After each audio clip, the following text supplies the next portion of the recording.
Bismillahirrahmanirrahim. Kita mulai ke materi dulu ya.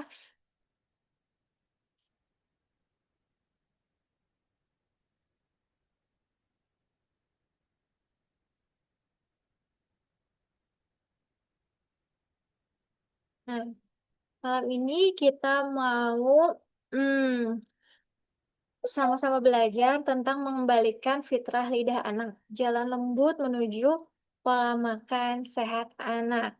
Tentunya dengan didampingi seorang ibu di rumah gitu. Karena progres ini tidak akan berjalan progresnya baik gitu kalau misalnya tidak didampingi oleh seorang ibu ya. Ibu itu adalah pilar keluarga, Masya Allah, yang bisa merubah pola anak-anak, dan juga ibu sendiri adalah kita, ibu gitu. Tapi kalau misalnya gimana Mbak Intan merubah ayahnya, itu biar Allah yang mengatur ya. Karena kita, di kontrolnya kita ini adalah diri kita dan juga anak dulu aja. Nanti setelah kita melakukan perubahan-perubahan ke arah yang lebih baik, nanti insya Allah perubahan-perubahan juga akan terjadi di suami yang menggerakkan itu Allah, bukan kita. Oke? Nah, jadi teman-teman tolong jangan berharap lebih untuk para suami, itu biar ranahnya Allah saja yang menggerakkannya. Jadi yang penting kita fokus pada diri dan anak dulu, itu aja dulu. Insya Allah nanti ngikutin yang lain, oke? Saya mau bilang sama teman-teman, boleh nggak jeda dulu sebentar, tarik nafas pelan-pelan. Kita belajar sadar ya teman-teman bahwa malam ini kita sedang menyimak atau belajar bareng tentang mengembalikan fitrah lidah anak ini. Tarik nafas 2 senti ke kanan, 2 senti ke kiri, lalu senyum. Terus bilang sama diri sendiri, boleh nggak jeda dulu sebentar. Sekadar untuk menyadari bahwa kita ini sedang melakukan apa. Oke? Sudah? Praktek sama-sama ya. Tarik nafas, 2 senti ke kanan, 2 senti ke kiri, senyum.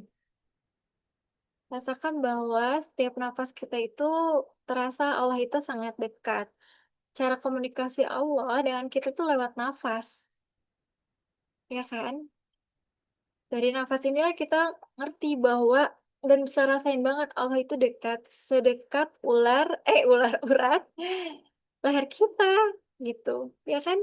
Nah, coba teman-teman praktekin ya, setiap melakukan apapun, sadar nafas syukur. Saya bilangnya sadar nafas syukur. Jadi kita tarik nafas dulu, mau sholat, mau lakuin masak, atau apapun, lakukan itu dulu. Insya Allah, jalannya dari Allah tuh akan lebih smooth dan nyaman dan menyenangkan gitu. Kalaupun ada ujian-ujian di tengah jalan, itu akan kita terima dengan senang hati dan rasanya enjoy melakukannya. Dibanding kita tidak, mmm, apa ya, bilang sama diri sendiri, "Boleh nggak jeda dulu sebentar?" Minimal untuk menyadari nafas syukur, menyadari bahwa Allah itu ada dekat dengan kita. Jadi setiap apapun yang kita lakukan, kita bilang, "Ya Allah, temani dan titip." Udah itu aja, 2T, temani dan titip ya Allah, gitu. Oke, lanjut ya. Nah, kenapa sih, sebentar, aku cari dulu. Mengapa sih anak bisa menolak makanan sehat? Banyak ya faktornya ya. Yang pertama, karena lingkungan, jelas. Lingkungan temannya, lingkungan di rumah itu sangat mempengaruhi. Yang kedua, pola sehari-hari. Apa yang biasa dikonsumsi oleh anak-anak juga akan mempengaruhi pola atau habit kebiasaannya. Yang ketiga adalah pencernaannya atau mikrobiom atau bakteri baik yang ada di pencernaannya. Nih, apa sih yang sebenarnya terjadi di balik lidah dan pencernaan anak kita ini? Ternyata di lidah, di kulit, ya, di pencernaan, itu di badan kita ini adalah kapalnya ya, para bakteri. Bakteri baik, bakteri jahat, maupun bakteri yang netral. Tapi bakteri netral ini bisa menyusup jadi bakteri jahat juga. Nah, kita perlu menyadari juga bahwa keberadaan renik-renik kecil di badan kita ini sangat mempengaruhi juga hubungan antara usus, pencernaan, dan otak. Nah, apa sih hubungannya? Yang pertama, kalau misalnya mikrobiomnya bagus, biasanya ngidamnya tuh yang sehat-sehat. Aduh, pengen yang seger. Nah, yang segernya tuh apa? Jeruk, ya kan? Air kelapa tanpa gula, ya kan? Segernya bagi yang pencernaannya dengan mikrobiomnya yang bagus ya, dengan banyak bakteri baiknya di pencernaan. Tapi kalau misalnya pencernaannya kita kurang sehat, lebih banyak bakteri kurang baiknya di pencernaan, itu akan ngidam-ngidam yang sesuatu yang apa ya, yang pedes gitu ya, atau nggak apa ya, gitu, yang tepung-tepung gitu. Jadi itu sangat mempengaruhi ya, apalagi ke anak-anak yang masih serba, apa ya, keinginannya tuh berdasarkan, lompatan-lompatan itu ya, lompatan-lompatan keinginan yang seceletuknya gitu, "Aduh pengen ini pengen ini." Nah, gimana caranya hubungan antara usus sama otak ini tuh baik, sehingga, preferensi ya lidah anak juga akan bergeser ke yang memilih suka terhadap makanan yang alami.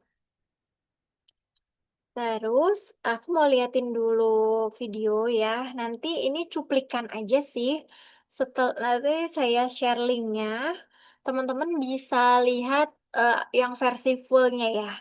Sekarang aku mau liatin ini. Oke.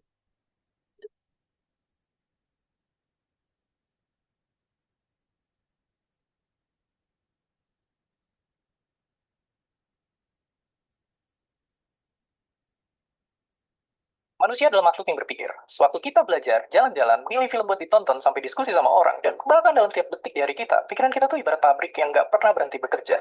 Tapi yang nggak pernah disadari, ternyata pikiran kita nggak pernah benar-benar milik kita. Ada sistem asing misterius yang diam-diam mengendalikan gimana kita semua berpikir.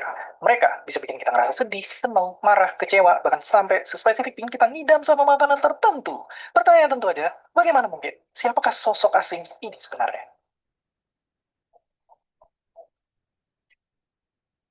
Keluarga Abi, orang Ada itu ikannya. pasti minum teh.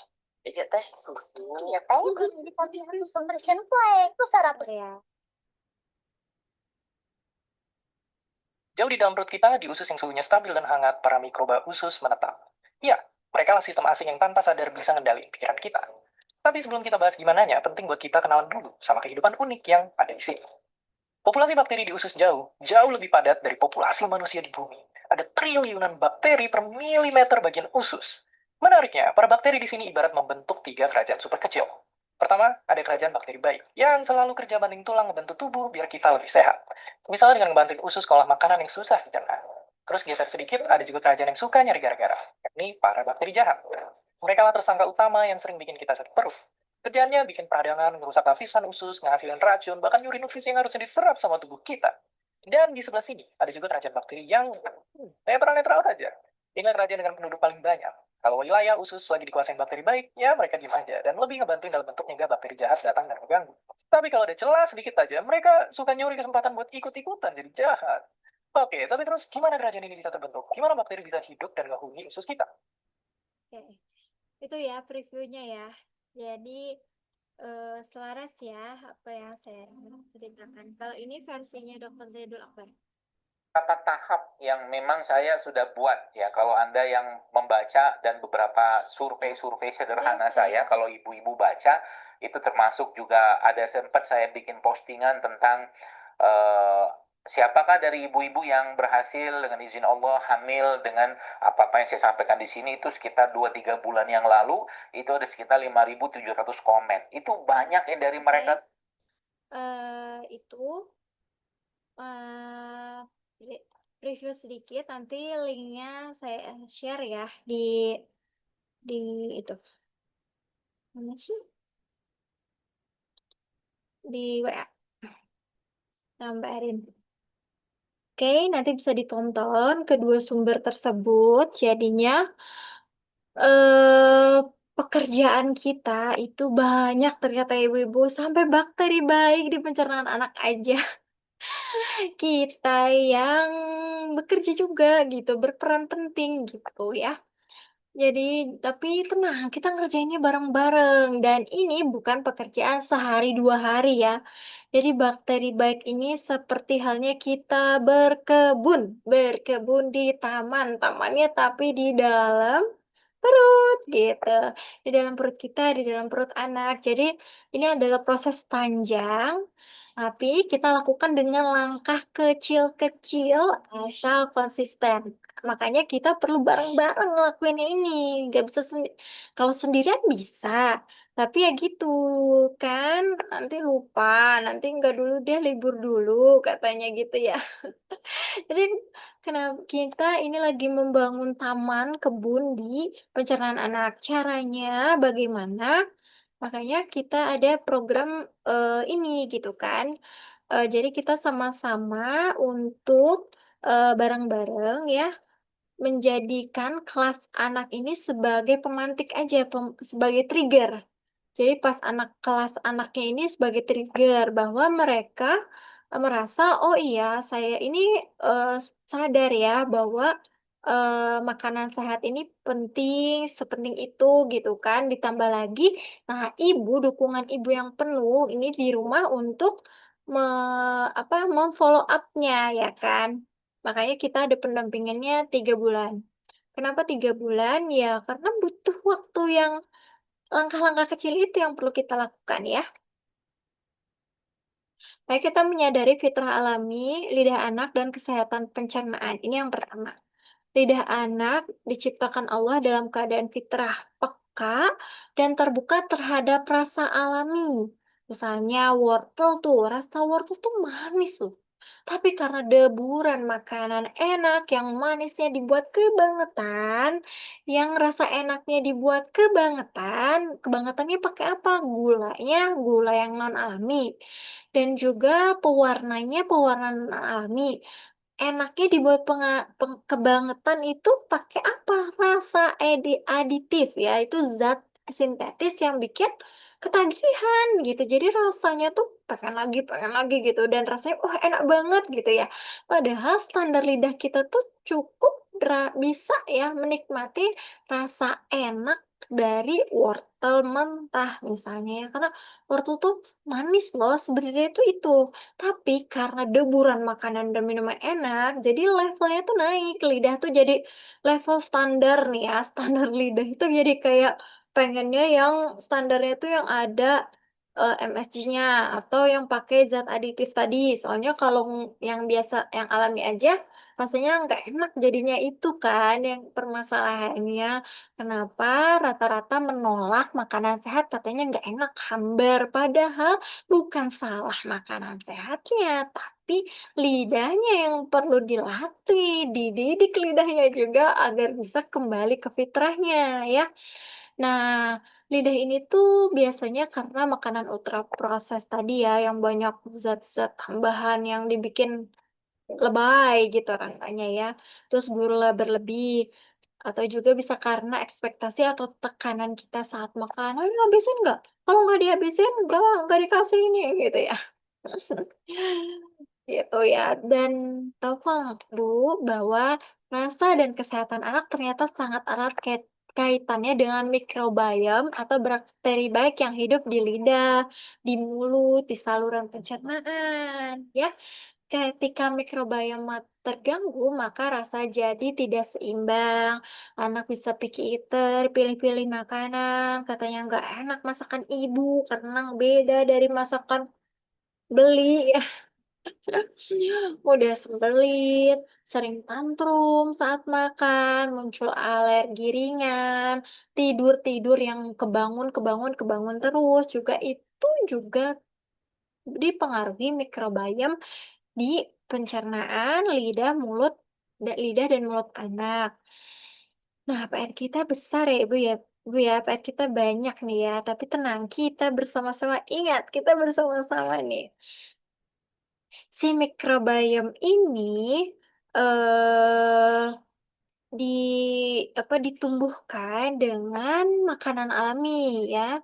Dan ciptaan Allah semua nih, rempah-rimpah seperti jahe, kunyit, serai gitu kan bisa juga jadi minuman untuk menambah imun dan juga menguatkan pencernaan, sayur dan buah lokal, karbohidrat, kompleks, dan juga protein. Jangan lupa protein seimbang dari tempe, telur, daging, kacang-kacangan, rimpang-rimpangan ya yang mengandung oksidan tinggi.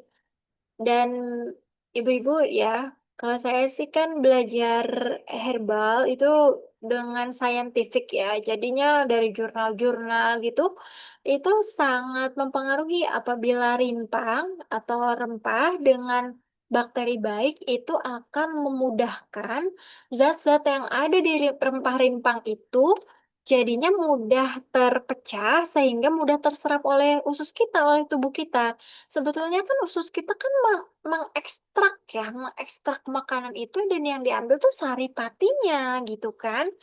Dan sisa sampah-sampahnya dibuang kan lewat buang air besar tersebut gitu. Sehingga ekstraksi itu tuh dibantu dengan mikrobiom itu sehingga ya sama seperti sampah ya, sampah organik pasti menggunakan probiotik ya, menambah mikrobiom.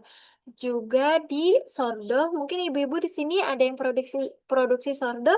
Nah, di situ juga sama, dia roti tersebut menggunakan tepung terigu tapi menggunakan proses ragi yang menjalani fermentasi sehingga di situ ada bakteri baik juga, ada makrobiom juga sehingga protein atau gluten yang ada di eh, tepung terigu itu bisa lebih mudah tercerna oleh pencernaan. Dan juga banyak ya, coba kalau misalnya ada ibu-ibu ditanam menanam nih ya, ada yang bikin apapun itu dicoba dengan penambahan mikrobiom, menambah bakteri baik, itu akan lebih subur. Bahkan di hewan ya, di ayam, di ikan, juga makanannya kami menggunakan probiotik itu juga jadinya sehat-sehat ikan sama ayamnya gitu. Jadi kecil-kecil cabai rawit ya, ini tuh kecil-kecil Allah tuh ciptakan bakteri yang untuk mendigest ya bahan-bahan itu menjadi lebih kecil dan mudah mudah terserap oleh tubuh, ya kan? Nah, gimana sih caranya supaya kita tuh nggak memaksa atau menyuruh menghabiskan, habisin nggak bayamnya, gitu ya? Nggak gitu ya. Jadi kita caranya gimana mereka rasa ingin tahunya itu digali, ya kan? Jadi kepo mereka. Terus lewat cerita, gimana kami mengemas eh, ma- bakteri baik, bakteri jahat, dan juga makanan saat ini dengan cerita. Lalu dengan rasa aman dan kegiatan yang menyenangkan. Nah, kelas anak ini sebagai pemantik ya, ingat. Dan pendampingan ibu sebagai kunci perubahan. Jadi perubahannya itu bukan di kelas anaknya. Di kelas anaknya ini pemantik aja bahwa anak kan butuh trigger positif ya, bukan hanya dari ibu tapi juga dari lingkungan. Misalnya nih ya, lingkungan sekitar makannya ciki-ciki, pas di Zoom, misalnya pas kelas Zoom nih online ya, kelas Zoom sama offline kita beda waktu ya ibu-ibu ya. Jadi yang Zoom ya kita khusus Zoom, jadi nggak disambi-sambi dengan yang offline ya. Nah, pas Zoom kan langsung, oh iya sama teman itu. Jadi ingat bahwa, oh iya teman yang ini berbeda. Yang suka cemilan-cemilan tersebut. Oh teman yang di sini ternyata mereka ngambilnya ubi, minumnya jahe gitu. Ya kan? Jadi dia ngerasa bahwa aku punya lingkungan yang sama-sama nih seperti aku gitu. Nah, dan kelas ini juga dirancang untuk eksperimen rasa, cerita dan dongeng, lalu aktivitas meracik. Nanti kalau yang online sebelum kelas sudah kita persiapkan dulu apa yang perlu ibu ibu sediakan di rumah. Kalau misalnya bahannya mau kita kirim juga bisa, insya Allah. Lalu kita juga ada show and tell. Ini bisa anak bisa bercerita dari pengalamannya di kelas ini. Mereka mencoba mereview, bahkan bikin kalau di rempah itu mereka bikin ramuan ya rahasia mereka, entahlah dicampur apa nanti mereka presentasi dengan alat mereka gitu ya, dengan sesuai umurnya. Dan kelas ini disatuin ya yang kecil sama yang besar, kecuali yang di bawah 2 tahun nanti ada lagi pendampingan untuk toddler ya, tapi yang untuk 3 tahun ke atas itu kita campur karena bisa saling ngisi gitu, yang kakak yang kecil lihat kakaknya, yang kakak bisa mendampingi yang kecil gitu. Itu Masya Allah, ternyata bisa loh mereka tuh bersama-sama walaupun rentan usianya berbeda. Dan anak merasa tidak sendirian. Ia tahu bahwa, oh, ada teman juga nih yang sedang belajar suka makanan alami. Sementara ibu tidak dibiarkan jalan sendiri selama 3 bulan. 3 bulan kami siapkan modul mingguan yang dikirim mingguan ya.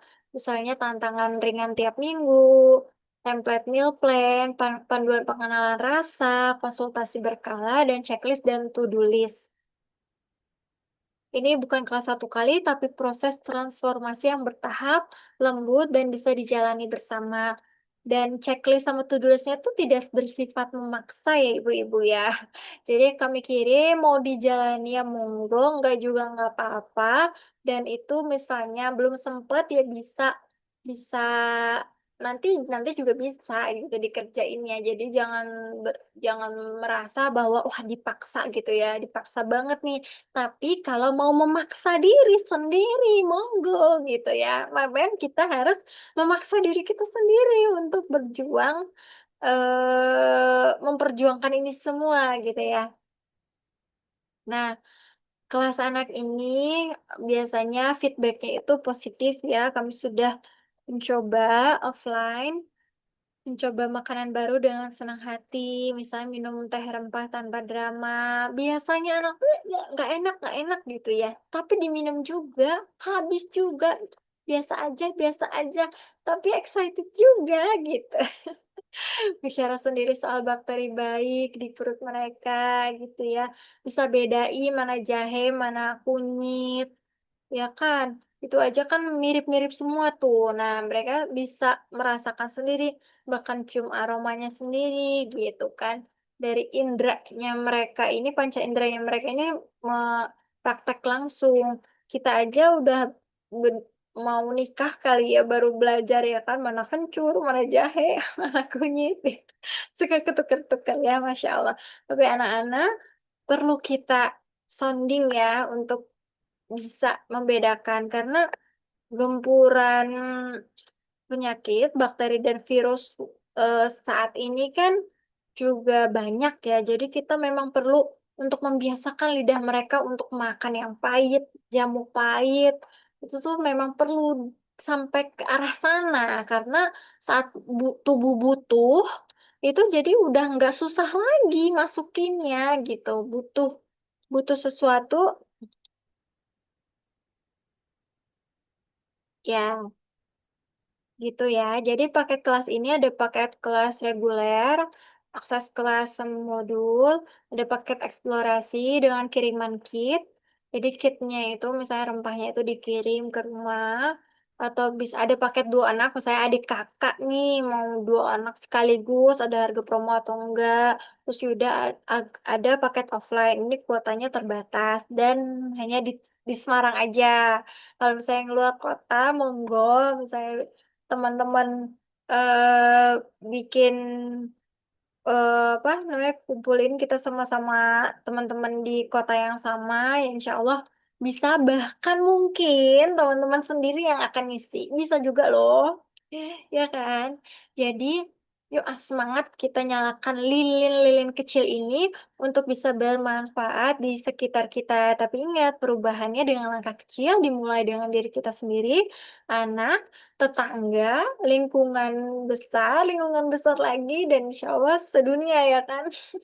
Amin gitu. Karena saya yakin bahwa perubahan itu dari yang terkecil dulu, diri kita, anak, tetangga, itu yang saya lakukan. Jadi setelah eh, kita merubah diri sendiri, menggembleng diri sendiri, memaksa diri sendiri, ya.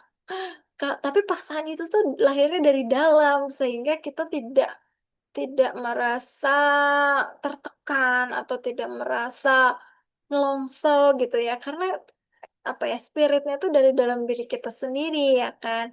Terus akhirnya ke anak-anak juga merangkul tetangga-tetangga itu, masya Allah loh nikmatnya eh nyala lilin-lilin kita tuh bisa menebar sejauh ini gitu ya. Saya harap teman-teman semua di sini seperti halnya saya ceritakan tadi, saya pernah merintis komunitas lari yang hanya saya sendiri aja ngelari. Ternyata sekarang sudah 40-70-an orang, bahkan sudah ditinggalkan oleh saya karena komunitasnya di sana dan masih berjalan ya. Kami sih yang memulai beberapa orang, dan alhamdulillah dengan tidak adanya saya pun tetap berjalan. Nah, harapannya sih seperti itu juga setelah kita melakukan kelas ini dengan tanpa adanya saya juga tetap bisa berjalan. Jadi modulnya ini udah kita siapin ya. Insya Allah, misal umur ya siapa tahu ya umur tidak belum sampai misalnya, tapi tenang modulnya udah disiapin kok. Jadinya insya Allah pendampingan 3 bulan itu aman ya. Insya Allah. Dan jadi juga saya udah delegasikan juga ke Mbak Arin. Jadinya jadi banyak ada support sistemnya gitu ya, nggak sendirian Insya Allah. Jadi bisa saling saling backup. Oke deh teman-teman, itu dulu dari saya. Udah lebih dari 9 menit nih, harusnya sampai jam 8. Dilanjut dengan Bu Is ya, Bu Is ya. Ya, boleh, sudah. Kalau masih mau ada yang disampaikan, nggak apa-apa loh, disampaikan dulu. Kita santai ya teman-teman ya. Weekend kita santai, besok libur. Dan ini kan lagi libur panjang juga. Iya, Mbak Intan bagus sekali ya pengetahuannya. Mudah-mudahan teman-teman di sini mulai terbuka dan mulai menemukan gambaran-gambarannya gitu ya. Gambaran dari kelasnya Mbak Intan ini. Nah, kalau Mbak Intan tuh kan memang bidangnya itu ya teman-teman ya, bidangnya memang di materinya, materi makanannya, kemudian apa namanya, ya teknis kalau saya bilang. Nah kalau saya di sini sebenarnya malam ini cuma mensupport aja, karena secara nggak sengaja kami ketemu gitu dan kok klik, kemudian saya punya pengalaman yang luar biasa dalam hidup saya, juga dalam keseharian saya, dan riset saya yang saya tadi bilang 8 tahun itu gitu ya.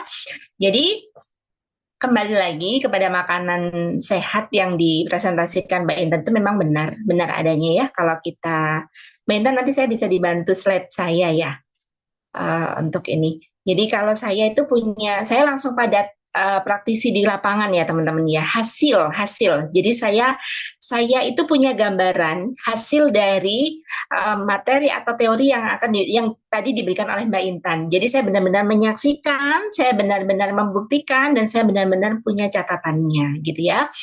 Nah, mungkin Mbak Intan tadi sudah bercerita banyak tentang apa itu bakteri, bagaimana anak-anak bisa mengenal rasa gitu ya, bagaimana anak-anak itu nanti intinya pokoknya tumbuh dengan sehat dan dengan makanan yang alami gitu.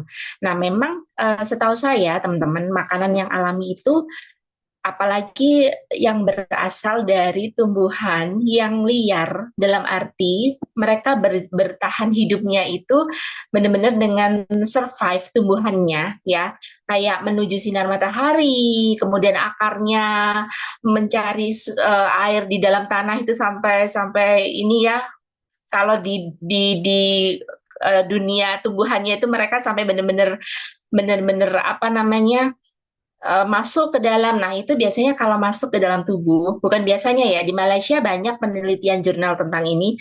Itu ketika masuk ke dalam tubuh manusia, maka akan berpengaruh terhadap psikisnya, gitu ya. Jadi tumbuhan. Kemudian dari hewan juga sama, hewan-hewan yang kita makan konsumsi. Makanya kenapa organik, kenapa ayam itu jauh lebih bagus yang ayam kampung, yang cari makan sendiri ceker-ceker, karena ayam itu tidak mengalami stres. Dan makanan yang masuk ke dalam tubuh anak kita, ke dalam diri kita, itu memang hewan stresnya juga ikut gitu. Kita ikut nanti kepada emosinya. Nah, ini sudah saya buktikan sendiri, teman-teman, gitu ya. Jadi kalau di ayatnya kan sudah jelas ya, Mbak Intan, tadi saya share bahwa makanan yang baik adalah yang halal dan baik, gitu kan. Nah, sedangkan untuk sebenarnya kalau kita ngomongin Al-Quran itu kan Al-Quran itu udah relevan banget dari zaman dulu sampai sekarang. Artinya permasalahan-permasalahan kita saat ini dengan halal dan baik itu sebenarnya di zaman dulu juga sudah terjadi gitu kan. Makanya ada turunlah ayat itu. Nah, saya mau cerita sedikit bagaimana sebuah makanan yang baik dan halal itu ternyata dalam kacamata saya ya, dalam riset dan penelitian saya selama 8 tahun, itu mungkin hampir 80% mempengaruhi terhadap nasib dan jalan masa depan seorang anak. Gitu. Saya berani mengatakan itu karena memang benar-benar saya mengalami. Nah, mungkin slide berikutnya, Mbak. Ini saya mau cerita sedikit tentang kehidupan saya pribadi sendiri. Ya, saya nggak cerita siapa-siapa. Jadi saya baru 1 tahun ini pindah rumah, jadi sama kayak Mbak Intan ya, komunitasnya udah jalan, kitanya pindah gitu. Nah, saya juga sama, saya 8 tahun lebih lah ya, 13 tahun. Saya 13 tahun mendirikan rumah belajar, tempat anak-anak untuk membentuk pola belajar. Kalau Mbak Intan orientasi pada makanan, kalau saya pada pola belajar, bagaimana anak membentuk pola belajar gitu. Nah, ini ayatnya ya teman-teman, udah jelas di Al-Quran ada bahwa makanan yang baik itu adalah makanan yang halal dan baik gitu ya. Nah, slide selanjutnya, ini adalah foto dari anak saya, ya, namanya Amanda Resya Putri Elektra. Saat ini anak saya berkuliah di Universitas Brawijaya Malang, jurusan kedokteran hewan. Mungkin kalau orang di sekitar saya melihat basic saya dan papanya nggak kaget anaknya jadi dokter hewan gitu ya, karena mama papanya punya bimbel, kemudian papanya juga eh, ada punya nama di kecamatan kami, di kecamatan saya udah tahu lah Pak, papanya Manda atau suami saya itu memang ahli apa gitu ya, jadi memang sudah punya nama. Tetapi sebenarnya prosesnya nggak seperti itu gitu. Jadi anak saya ini teman-teman, waktu kecil SD-nya saya kecolongan gitu. Saya menyekolahkan di sebuah sekolah yang menurut saya itu udah mungkin sudah inklusi semuanya ada di situ. Nah, saya sibuk bekerja, papanya sibuk bekerja. Benar-benar kami sibuk bekerja. Sampai pada satu ketika saya menemukan anak saya lulus dengan nilai rata-rata 5. Jadi lulus SD itu rata-ratanya 5. Kemudian kalau dulu di zaman dia masuk ke SMP itu ada sebelum zonasi ya, itu ada memang namanya kemitraan, di mana 10% dari murid yang diterima salah satunya adalah yang bapaknya kerja di situ gitu ya. Nah, kemudian akhirnya dengan berbagai pertimbangan saya masukkanlah ke sekolah papanya ngajar gitu. Kok yang dilala anak saya ini dapat kelas papanya gitu.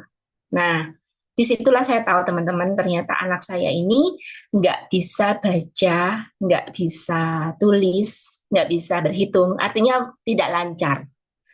Saya shock banget, anaknya saya pukuli waktu itu. Benar-benar saya pukuli, saya kecewa, saya bilang saya kecewa sama kamu, kenapa kamu seperti ini? Dan itu benar-benar terekam di anaknya saat itu ya, karena saya juga depresi, saya merasa hidup saya hancur, hidup saya sudah berat saat itu, ditambah lagi masa depan anak saya rasanya kok nggak ada masa depannya gitu ya. Bayangin ya SMP, kami menemukan anak kami nggak lancar kalistung. Di mana kami dulu sekolah masih egonya orang tua ya, loh ini udah parah banget gitu. Saya nangis, saya sempat depresi berat juga waktu itu dan saya pergi ke psikolog. di psikolog kami diperiksa bareng gitu ya. Intinya bahwa saya harus kembali ke rumah, katanya ibu psikolognya gitu. Dan sejak saat itu saya diam, anak saya mengalami trauma karena saya pukuli teman-teman ya, karena saya hajar gitu. Kok kamu sebegini parahnya gitu. Anak saya trauma dan saya tidak melakukan komunikasi sama sekali karena anaknya juga sudah tidak mau komunikasi dengan saya. Kembalilah dia pada papanya. Nah, dalam kurun waktu yang seperti ini kan tragis banget ya. Saya mengalami kejadian yang seperti itu. Ada sekitar 4 tahun, teman-teman, saya tidak melakukan komunikasi sama sekali dengan anak saya. Jadi, mulai kelas 1 SMP sampai kelas 1 SMA, dia total dengan papanya. Saya tetap jadi guru yang baik di bimbel saya. Saya mengantar anak-anak itu untuk belajar dengan baik, dengan metode-metode saya, tapi hubungan saya dengan anak saya itu sangat buruk, gitu ya. Nah, kemudian suatu saat saya ketemu teman saya, dia cerita, saya curhat gitu ya, saya punya masalah kayak gini gitu. Terus kamu harus mulai masak sendiri, katanya gitu. Teman saya bilang gitu. Teman saya itu cuma guru ngaji, teman-teman. Jadi lulusan pondok, nggak ada basic apa namanya perguruan tinggi atau apa nggak ada. Tapi dia bilang saya waktu dia bilang gitu, saya yakin itu ilmu kiainya. Saya cuma gitu. Maksudnya bagaimana? Kamu pulang, kamu masak sendiri 1 hari, kamu harus ada yang dimakan anakmu itu yang dari tanganmu sendiri, kayak gitu. Terus saya harus apa? Kau bacakan itu salawat, gitu kan? Kau bacakan itu salawat dan kamu ajak bicara apapun pada makanan itu. Kamu minta anakmu pinter, kamu minta anakmu disenangi teman-temannya, kamu minta anakmu untuk dijauhi dari bully, kamu ajak makanan itu berbicara. Dan itu saya lakukan selama 4 tahun, teman-teman. Saya lakukan itu terus, setiap hari saya lakukan, dan saya nggak pernah absen masak. Nah, di kelas 1 SMA baru kami komunikasi dan hubungan kami kembali baik. Tertata dengan sendirinya. Anak saya itu tertata dengan sendirinya. Tiba-tiba ketemu dengan guru yang baik di sekolah. Tiba-tiba dia masuk bimbel yang baik juga. Pokoknya benar-benar yang effortless banget gitu mengubah dia ya, tanpa campur tangan saya. Benar-benar saya hanya melakukan dari makanan itu tadi. Nah, kayak nggak percaya gitu kan ya. Kok kayak nggak percaya? Ini saya pelajari. Loh, apa ya kekuatan cuman dari makanan kok bisa mengubah anak ini gitu. Nah, ketika itu saya menemukan video dari Bu Aisyah Dahlan. Ternyata teman-teman, kita punya namanya pipa emas, di mana jantung seorang ibu itu terhubung dengan jantung anak, di mana jantung anak itu ada saraf-saraf yang sama persis dengan saraf otak. Jadi, pada saat kita membatin sesuatu, pada saat kita berbicara sesuatu, maka langsung di batin anak itu tertangkap apa yang kita bicarakan. Dan itu ada, nanti saya kirim linknya, saya cari, saya kirim linknya. Di situ saya mulai percaya bahwa ternyata memang hubungan ibu dan anak itu sangat dekat. Nah, kekuatan makanan ini kenapa seperti itu? Karena makanan ini adalah sesuatu yang mengalir dalam tubuh anak kita. Kembali lagi pada halal dan haram tadi ya, kita kadang kan sulit juga untuk membedakan ini halalnya bagaimana, haramnya bagaimana. Nah, ternyata pembicaraan kita, afirmasi kita, kata-kata kita ke makanan itu tadi, secara tidak langsung dia menetralisir semua energi negatif dalam makanan itu. Ini misalkan ada daging-daging yang nggak benar tadi ya. Ketika kita bicara, kamu jadilah makanan yang baik untuk anakku, menyehatkan, menjadikan anakku bersinar, dan sebagainya gitu ya. Maka makanan itu secara otomatis akan netral gitu. Itu juga saya dapatkan dari terakhir pelatihan tentang ya penyembuhan ini ya, penyembuhan dari dalam, itu seperti itu. Nah, ini pengalaman saya pribadi. Jadi saya lihat anak saya sekarang itu teman-teman, dia sendiri juga bingung, kok bisa ya mah aku sekarang tuh kayak mudah banget, apapun mudah banget. Dan kalau dia mulai emosinya labil, dia selalu bilang, mama mulai besok aku makan di rumah. Berarti dia mau saya masak dan mau saya, sampai tersugesti seperti itu akhirnya. Dan saya percaya sih teman-teman soal ini ya, karena ketika makan di luar itu kan energi macam-macam ya Mbak Intan ya. Kadang juga ada energi pesugihan juga itu kan ada kalau warung-warungnya. Dan kita bisa menetralkan dari itu. Makanya bahan organik itu vibrasinya bagus, ditambah dengan doa ibu vibrasinya juga bagus, maka makanan itu menjadi makanan yang sangat luar biasa gitu. Halal dan baik tadi itu gitu ya. Nah, slide selanjutnya. Dari sini teman-teman, saya mulai tertarik mempraktekkan ini pada orang lain gitu. Nah, kemudian saya kan punya kantin nih. Saya udah 8 tahun mengelola kantin ini gitu. Nah, karena tadi ya, karena saya udah istilahnya mengalami pencerahan ya tentang kesehatan anak, kemudian tentang dahsyatnya makanan sehat dan lain sebagainya. Saya mulai menjual makanan itu makanan yang memang homemade gitu ya. Jadi saya jarang menjual yang pabrik kecuali es krim. Air putih pun saya menjual yang air putih. Saya nggak jual yang minuman sasetan. Nah, dari kantin ini kemudian saya mengamati pola anak gitu ya. Pola anak-anak yang jajan, kemudian di kelas saya amati nilainya karena kan memang punya akses ya, suami saya guru dan sangat mudah untuk melihat anak dari kelas unggulan. Kan di sekolah kami kemudian ada kelas unggulan, ada kelas medium sama lower gitu ya. Nah, di kelas unggulan ini kami mengamati dan setiap kali pengambilan raport kami bicara pada orang tuanya. Saya melakukan riset selama bertahun-tahun terhadap ibu-ibu yang anaknya juara 1, 2, 3. Gitu. Slide selanjutnya, Mbak. Nah, ini kantin ini tempat penelitian saya, teman-teman ya, teman-teman.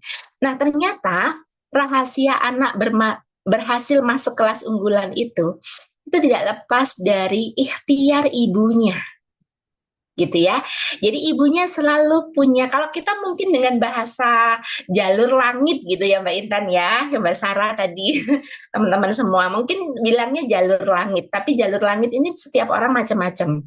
Yang pertama, yang selalu menjadi prioritas pertanyaan saya adalah, kamu makannya, maksudnya gini, ibu setiap hari masak nggak untuk anaknya?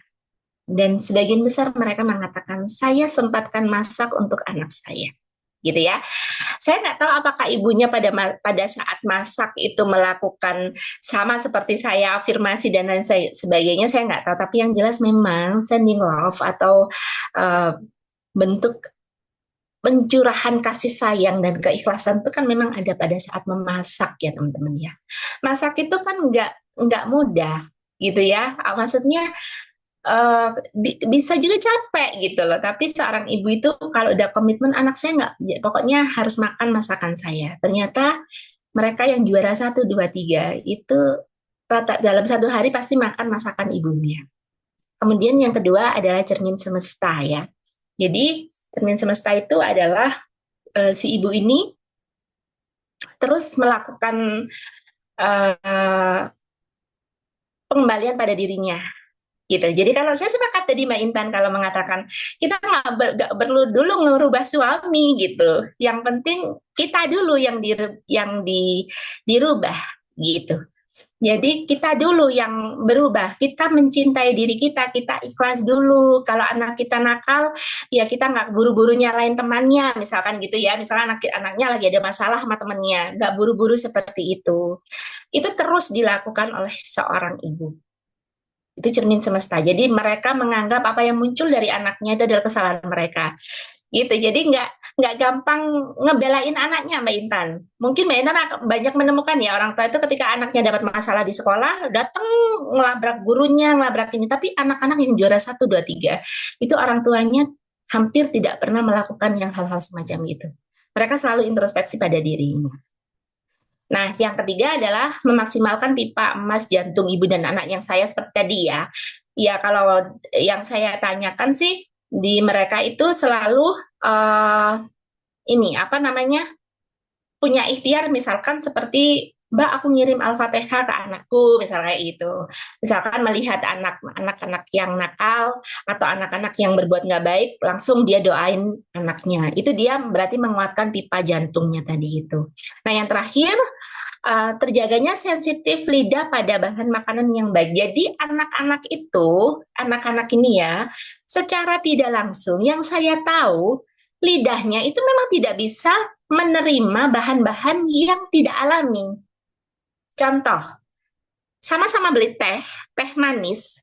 Mereka itu memilih beli teh poci yang diracik sendiri itu Mbak Intan di sekolah. Mereka nggak akan memilih teh yang ada sasetan. Itu sudah saya amati berkali-kali. Di tempat saya pun sama. Ketika ada kue, misalkan risoles, lemper, itu kan kue-kue jadul ya, kue orang besar ya. Tapi mereka memilih itu, gitu. Jadi ini terlepas dari kaya atau tidak kaya ya. Anak-anak dari kelas unggulan yang kaya, yang sangunya banyak, ya mereka memang akan bebas memilih makanannya. Tetapi untuk anak-anak yang sangunya terbatas, tetap mereka tidak mau jajan yang tidak baik. Jadi misalkan satunya sangunya 20.000, satunya 5.000. 5.000 pun tetap mereka punya banyak cara gimana supaya tetap makanannya itu makanan yang enak di lidahnya. Gitu. Jadi bukan tentang kenyangnya ya. Dan saya amati anak-anak itu kayak perutnya itu punya wadah yang memang cukup gitu loh Mbak Intan. Teman-teman. Jadi mereka diberi jajan katakanlah 5.000 itu udah cukup. Mereka udah kenyang. Tapi yang bukan kelas unggulan mau dikasih 50.000 tetap laparnya itu nggak hilang-hilang. Ini yang saya juga heran. Udah jajannya banyak, nggak ada kenyangnya, di kelas juga nggak begitu bisa mikir gitu kan ya. Tapi anak-anak yang terjaga tadi, yang lidahnya terjaga, ya dia biasanya yang sangunya sedikit itu dia mengakali dengan bawa air putih dari rumah gitu kan ya. Jadi sangunya buat beli kue. Itu saya perhatikan anaknya itu apa ya kalau bahasa Jawa itu nggak geragas itu loh Mbak. Jadi ya cukup gitu. Mereka beli kue 2.000, 3.000 itu cukup dan bisa berkonsentrasi dengan baik di kelasnya. Itu ya. Itu rahasia ibunya. Ternyata ibunya tetap dari rumah itu mengkontrol dari segi jiwanya juga ya, jiwa ibunya. Ketika ibunya tenang, anaknya pasti tenang gitu. Nah, slide selanjutnya pola perilaku anak di kelas unggulan ya. Jadi saya nggak terlalu ingin bahas yang ini kelas yang medium dan low karena itu ya tinggal kebalikannya aja. Jadi mereka itu makan makanan yang sehat dan berkualitas. Jadi gini, tentang kesederhanaan, anak-anak itu sederhana Mbak. Nggak suka maca gitu ya. Kalau sekarang kan banyak yang anak-anak itu pakai lipstik, pakai apa.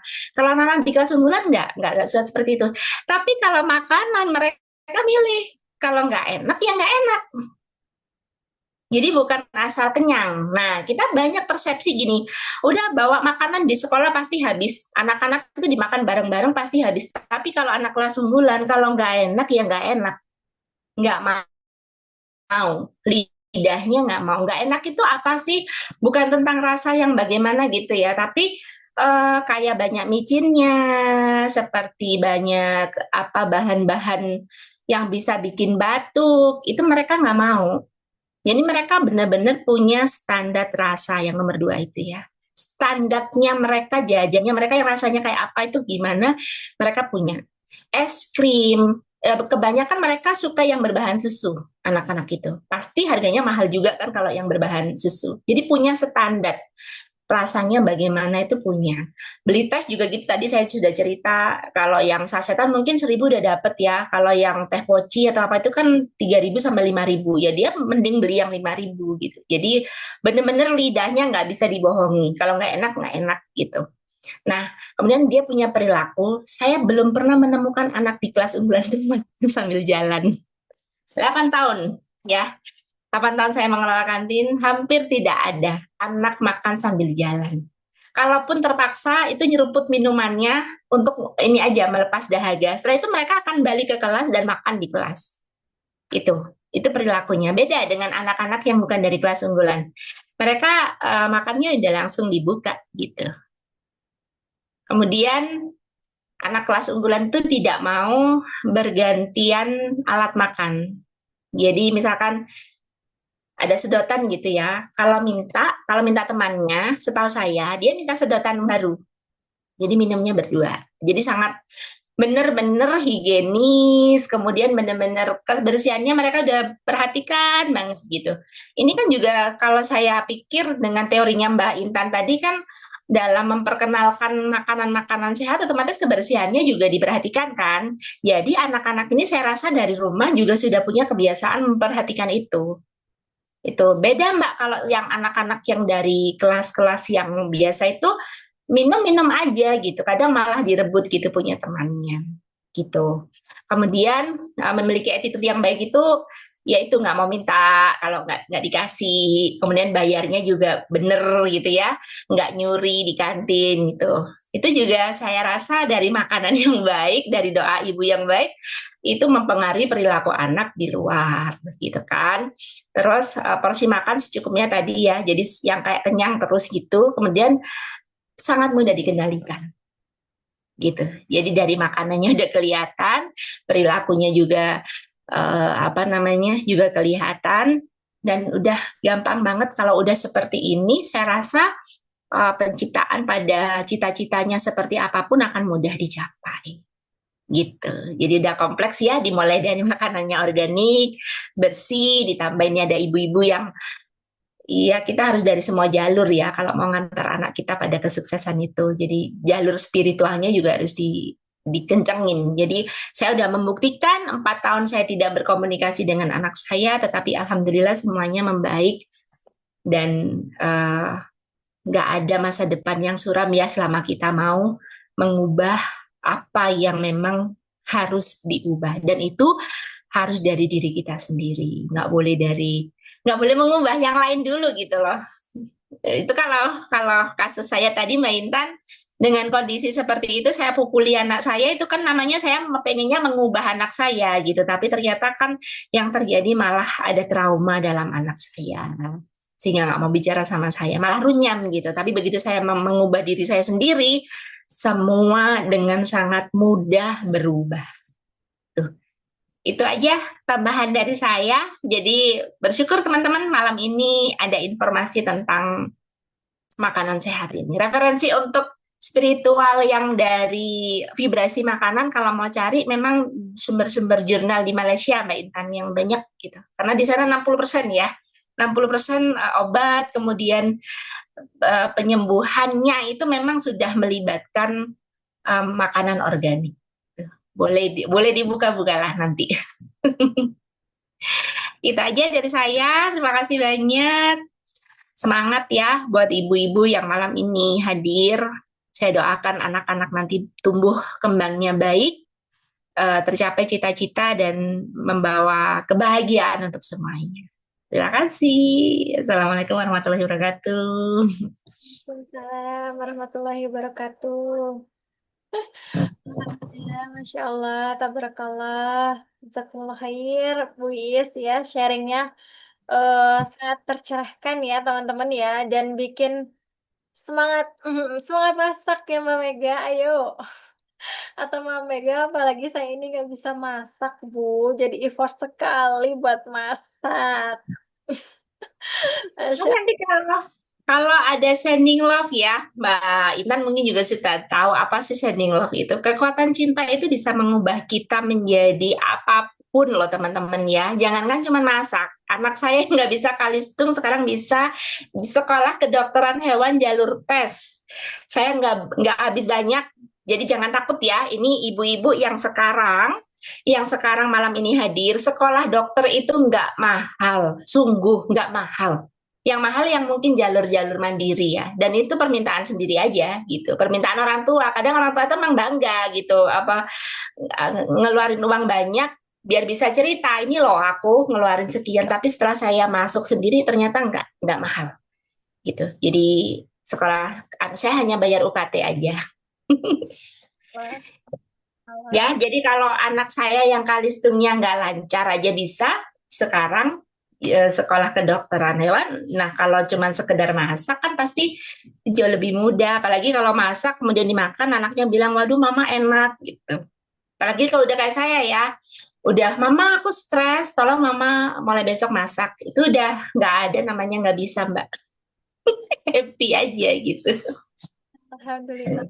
Alhamdulillah. Setuju, setuju, Bu. Ayo, bismillah, semangat masak ya, Mbak Mega. Sambil berdoa itu, Masya Allah. Sambil tadi ya, sadar itu. Boleh nggak jeda dulu sebentar? Coba nafas, tarik nafas. Ini lagi masak loh, masaknya buat anaknya, gitu kan. Ada doa apa untuk anak, biar Allah yang gerakin semuanya. Oke deh, kita lanjut ke sesi pertanyaan. Monggo buat teman-teman kalau ini udah lebih dari 6 menit, tapi kan biar nggak penasaran, teman-teman ada yang mau bertanya, silahkan. Boleh lewat chat, boleh langsung. Monggo, monggo.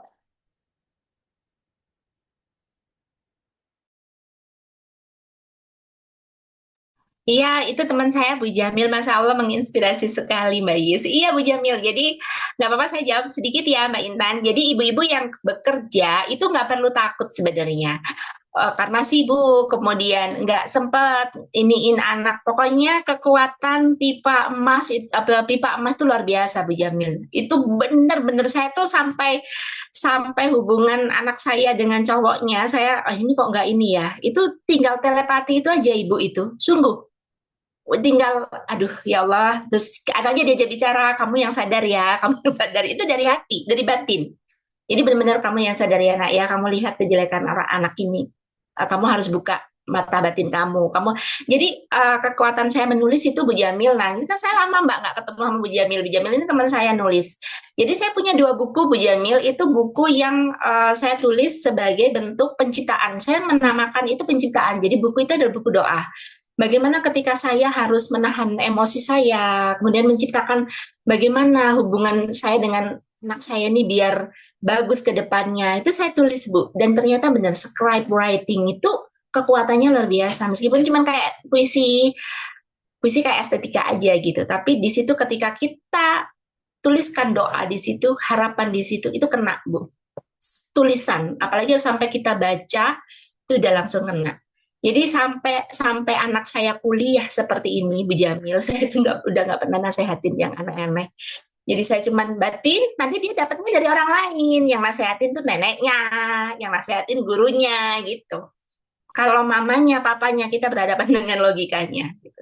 Dan yang paling ampuh itu makanan sudah. Makanan tuh paling cepat.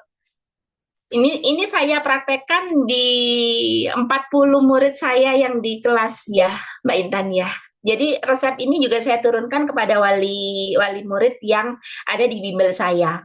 Jadi pengendaliannya dari mana gitu, di makanan gitu. Sampai kalau saya boleh cerita detail, Bapak itu Bapak ya, suami saya. Itu kan bisa tahu ya. Maksudnya memang bidangnya. Jadi misalkan ada anak kesalahannya ini ada Bu Jamil di situ. Saya pokoknya kangen juga sama Bu Jamil. Ini teman-teman, misalkan melihat jadwal pelajaran gitu ya Mbak Intan ya.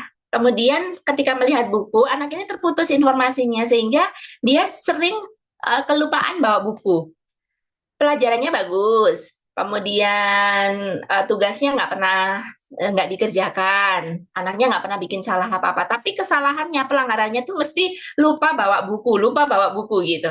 Nah waktu ditanya, kamu kenapa kok bisa lupa gitu? Nggak tahu Pak, pokoknya kalau pas lihat raknya udah hilang gitu. Jadi misalkan habis PPKN gitu ya Mbak, lihat raknya udah hilang, yang kebaca bawahnya gitu. Nah itu saya pernah melakukan terapi itu terhadap anak-anak tersebut selama 1 bulan penuh. Satu, jadi bapak itu bikin resep gitu. Satu yang dilakukan adalah grounding. Jadi anak itu harus melakukan olahraga setiap pagi dengan bapaknya, nggak boleh dengan ibunya. Dengan ayahnya keliling di kompleksnya setiap pagi jam 5 sampai jam setengah 6. Kemudian yang kedua, total berhenti makan sasetan pokoknya. Minuman-minuman yang sasetan itu total berhenti. Tidak boleh sama sekali. Kemudian yang ketiga, dia harus minum air putih sebanyak minimal 1,5 liter sehari. Nah, itu ada perubahannya, Mbak. Jadi langsung konsentrasinya kembali bagus. Jadi selain terapi tentang pelajarannya yang di rumah, makanannya juga jadi perhatiannya. Itu yang sering kami lakukan di situ. Kan kayak nggak masuk akal ya. Maksudnya itu saya waktu itu juga loh, kok ini resepnya minuman gitu kan ya. Maksudnya kok tapi orientasinya pada saat itu minuman bukan makanan. Jadi kalau makanannya ini masih masih los ya, tapi minuman yang benar-benar harus dihentikan. Jadi si anak itu sampai minuman yang botol yang apa itu enggak boleh gitu. Itu pengaruhnya banyak. Air putih ya, kelihatannya cuma air putih. Itu juga memperpanjang konsentrasi anak.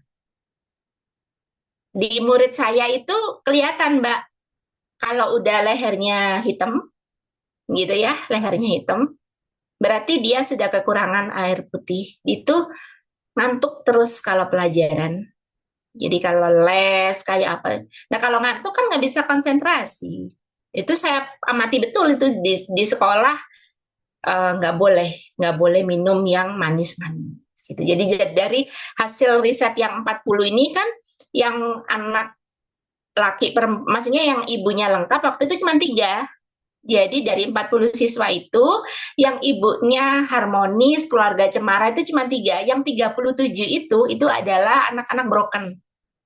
Anak-anak yang tinggal sama neneknya gitu. Nah tapi kan tadi saya punya kekuatan di makanan itu. Kamu kalau ibunya kalau apa kerja di luar kota kalau pulang bawa makanan untuk anaknya doain makanannya gitu. Dan alhamdulillah dari 40 ini berhasil kuliah semua. Artinya ada kan yang 40 itu dari keluarga yang kurang mampu, yang seolah-olah kayak nggak bisa gitu ya. Tapi sampai di terakhir kemarin itu saya dapat informasi ada satu anak yang hampir tidak kuliah, kemudian eh, saudaranya dari Taiwan TKW itu telepon udah sekolah saya yang bayarin gitu. Jadi inilah yang bikin saya, oh makanan tuh luar biasa, air putih itu luar biasa. Itu saya udah ini banget. Terutama itu ya, yang sasetan tuh ya teman-teman ya. Itu kalau mau nyelamatin anak kita bener-bener stop total itu nggak boleh. Caranya tadi menghidupkan apa? Menghidupkan rasa dan yang lidahnya tadi itu, otomatis anaknya sudah nggak mau minum. Jadi nggak perlu dimarahin yang aneh-aneh, nggak mau, jangan gitu. Dikembalikan aja kalau mau teh ya beli yang teh diracik gitu. Jadi dipeseninnya kalau di sekolah pilih minum teh yang pedagangnya ngeracik sendiri gitu. Jadi effortless ya, tidak tidak berat jadi ibu itu sangat mudah sekali. Jangan khawatir meskipun kerja tetap bisa bisa menjadi ibu yang terbaik gitu loh untuk anak-anak. Ya, itu Mbak Intan. Nah, memang ya Bu, perubahan kecil ya dari makanan aja tuh bisa mempengaruhi semuanya ya. Saya juga Ya, bahwa perubahan kecil itu nanti Allah sendiri yang akan mendrive kita akan menemukan jalan-jalan lagi. Oh ya Allah, ternyata ngaruhnya ke sini ya gitu. Nah, iya, benar. Ya termasuk tadi ya, saya menolong 40 anak, itu kan satu angkatan ya. Angkatan berikutnya kan ya ada di sekitar segitu. Cuman yang benar-benar saya riset itu yang 40 itu memang yang sampai kekuatan apa mindset ya, kekuatan mindset mereka saya bentuk dan itu yang memang 40 ini. Nah, tapi di satu sisi saya punya hubungan seperti itu sama anak saya kan gitu Mbak Intan. Nah, ternyata anak saya ditolong di luar gitu. Menemukan orang-orang yang jauh lebih istilahnya lebih hebat ya dari mamanya gitu istilahnya. Jadi eh, pokoknya pokoknya anak saya itu sampai sampai detik ini yang saya sangat bersyukur itu anaknya itu nggak pernah malas sekolah. Ini kan aneh ya. Anaknya nggak pernah malas sekolah gitu. Ya kalau makanannya sih tetap bukan makanan yang ini banget ya. Cuman ya tadi dia sudah bisa merasakan kalau mama badanku nggak enak gitu. Ayo ini apa masakin sendiri. Ya, jadi sudah bisa. harus nih, Bes. Bu, Mbak Ida. Monggo Mbak Ida, di-unmute Mbak.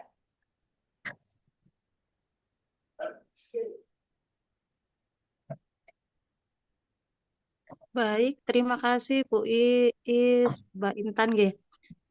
Saya mau bertanya tentang ini cerita dari apa? anak saya sendiri ya. Jadi anak saya itu setiap hari masak. Paling kalau hari Minggu lagi malas beli beli masakan ya, beli masakan matang. Nah, hari Minggu ibu malas. Nah, anak saya itu Bu, sampai dari mulai kecil sampai sekarang itu sulit sekali makan sayur. Mau sayur diapakan, waduh, tak tanya sayur apa yang tetap enggak mau. Jadi meskipun saya setiap hari masak sayur, meskipun seperti itu, tapi sedikit aja kalau mau baru kalau saya ngancam atau apa gitu baru dimakan itu pun paling sedikit nah gitu. Barangkali ada tips dari Bu Is ya, apa the secret of sayur gitu. Iya, Barangkali ada apa? Ada rahasia yang bisa sehingga anak saya itu bisa mau makan sayur. Sekarang sudah kelas 8, yang satu sudah kelas 6, sudah mau sudah juga. Oh, maksudnya sudah mau perpisahan ya. Jadi itu sampai anak segitu itu Masya Allah nggak mau sayur. Maksud saya itu kan sayur itu juga bagus untuk kulit. Jadi saya bilang kalau makan sayur itu nanti kulitnya jadi glowing seperti itu. Tetap dia nggak mau. Nah itu barangkali dari BIS ada rahasia atau ada doa-doa yang bisa saya aplikasikan biar anak saya itu mau makan sayur gitu loh. Biar tidak saya sendiri yang makan sayur itu. Terima kasih. iya, betul. Jadi gini Bu, Mbak Intan, nanti yang dari segi teknis ini maaf saya matikan sebentar ya, karena suami saya riwa-riwi minta dimatikan sebentar apa videonya. Jadi gini, kalau saya tuh memang ini Bu Ida salam kenal dulu ya dari saya. Kalau saya tuh memang bidang saya kan bidang spiritual ya Bu ya. Tapi saya bukan supranatural, spiritual. Jadi kekuatan afirmasi, kekuatan kata-kata, kekuatan doa itu memang luar biasa, Ibu ya. Satu yang harus dilakukan adalah melepaskan, gitu. Melepaskan itu dalam arti bagaimana? Saya punya keinginan anak saya bisa makan sayur. Saya sudah berupaya dengan nasihat, saya sudah berupaya dengan memancing berbagai macam cara sampai mengancam tadi juga. Tapi ternyata anak saya nggak bisa gitu. Nah, yang bisa dibuka alam bawah sadarnya, Bu. Nah, alam bawah sadar ini kita pakai kekuatan telepati, kalau saya gitu ya. Ya tadi sebelum sebelum tidur, ibu baca Al-Fatihah, kemudian ibu bayangkan anaknya, dan ibu aja bicara, adik makan sayur ya gitu.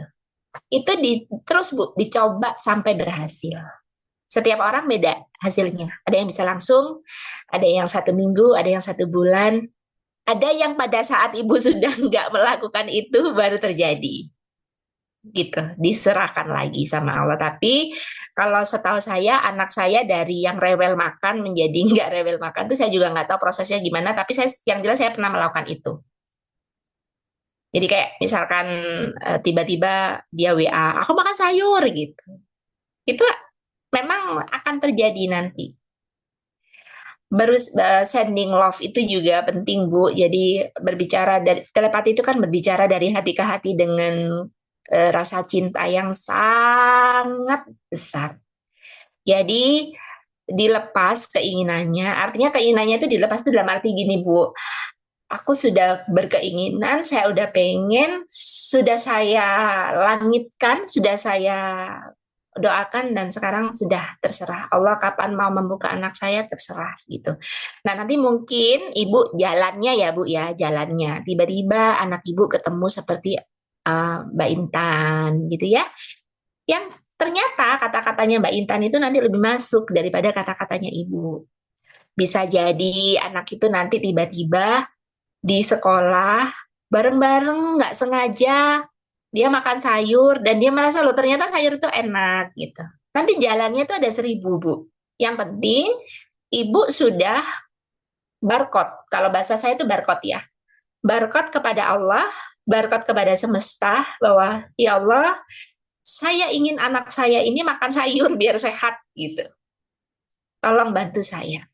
Itu dibarcode-kan aja, nggak tahu kapan terwujudnya, nggak usah ditunggu, nggak usah apa, nanti sudah jalan sendiri. Jadi Bu, dalam otak kita itu ada namanya plastisitas otak.